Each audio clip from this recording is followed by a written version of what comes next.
sing a happy song together, and we'll all be a happy family.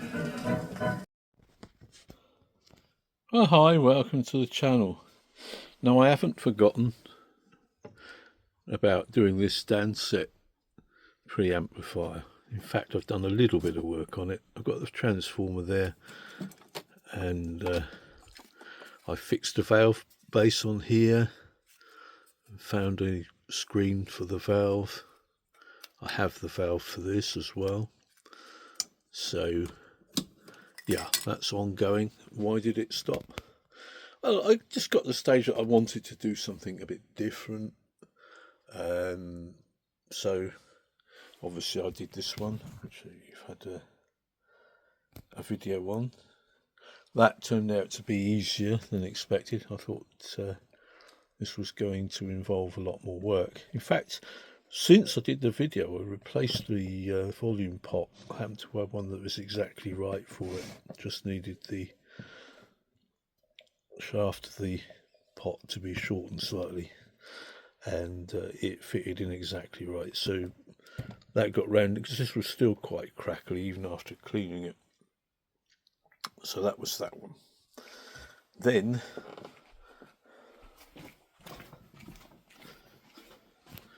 there was this radio.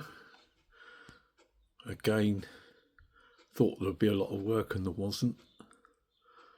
Once I replaced the valve, it got smashed in transit, and repainted the front a bit, and it didn't even need alignment. It works really well. It's a really nice radio, that. But again, that's something I did in the interim. Then there was, of course, the model railway. So why hasn't that progressed? Well, here in the UK, in came the weather again, and so we had quite a few showers.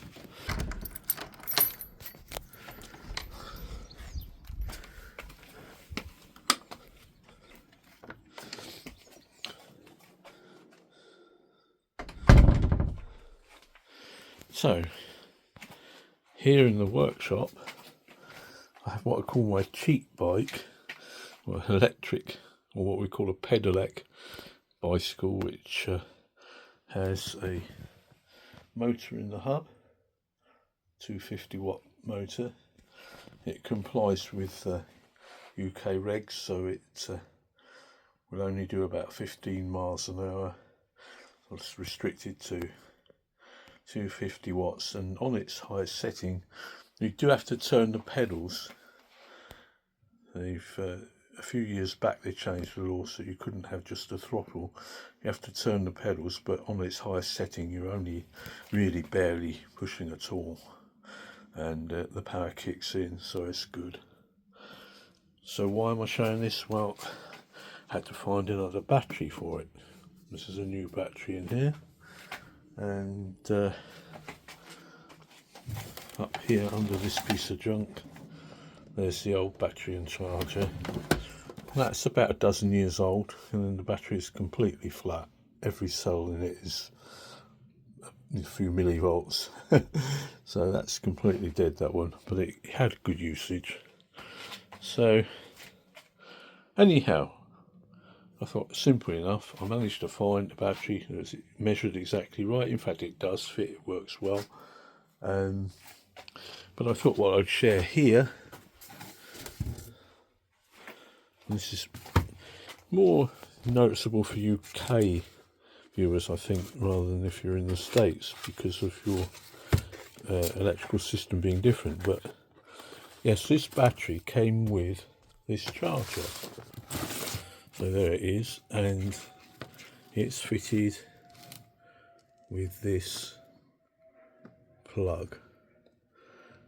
Now this plug 100% does not conform to UK electrical standards, and therefore I think it's probably actually illegal to market this in the UK. But certainly it doesn't comply with the UK regs, and probably not EU regs either. I don't know. Others who know more about this sort of thing can make your comments below, but there it is. Whether it meets EU regs, I don't know. We're not in the EU now, but most of our stuff does still meet those. So that was the charger that came in it, and this got a fan in it, a fan that runs when it's charging. And I noticed in the comments, other people have said they put the battery on charge and it never turns. This is red when you turn it on, and it never turns green. The bike says the battery is full, and mine was exactly the same. What I did was put a voltmeter on the battery and monitored it. It's supposed to get up to 42 volts. It gets to about 41.5 volts and it stops there. And it's technically not quite fully charged, but that's good enough for me. I mean, what I can do personally is I can monitor my voltage of my battery and stop charging it when it gets to around 40 or 41 volts. That'll be fine, and the bike sees that as a full battery. So yeah, I can use it, and I can easily, of course, fit a regulation plug on there. Interesting enough, also, it's got, I don't know if it shows up on the camera there, but it's got L and N on there. It says 10 amps. We certainly don't want it to be fused at 10 amps. But the L and N are reversed, because in the UK, when you look at it this way, this pin is the live, that one is the neutral. This one is the earth, which wouldn't be used in this because it's doubly insulated, I think. But yeah, the L is on what is the neutral terminal, and the N is on what is actually going to be the live terminal. So that's a minor point, but yeah, even that's labelled wrong. And this is far too small, this cover. You could, I think, probably just about touch those as you were pulling it out, maybe, I don't know. It has got the shield here, but it's also got it on the earth pin, which is totally unnecessary. Yeah, not compliant. So anyway, I duly reported that to the suppliers, and that's going to go back up through the chain, I'm sure. I put in a review saying it's not compliant in this country. It may well be. I think South Africa uses the same connectors, and it may well be perfectly legal in South Africa, but not here in the UK. So that was one thing.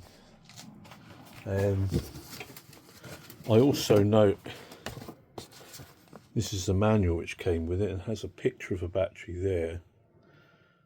The actual battery supplied is slightly different. For a start, there's a tiny indent there.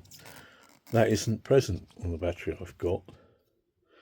The scale at the end here is the other way round, and the switch, this one is vertically mounted, this one's horizontal on the actual one I've got. So yeah, it's not the actual same case, battery case, as this one. So that was another thing that I spotted. But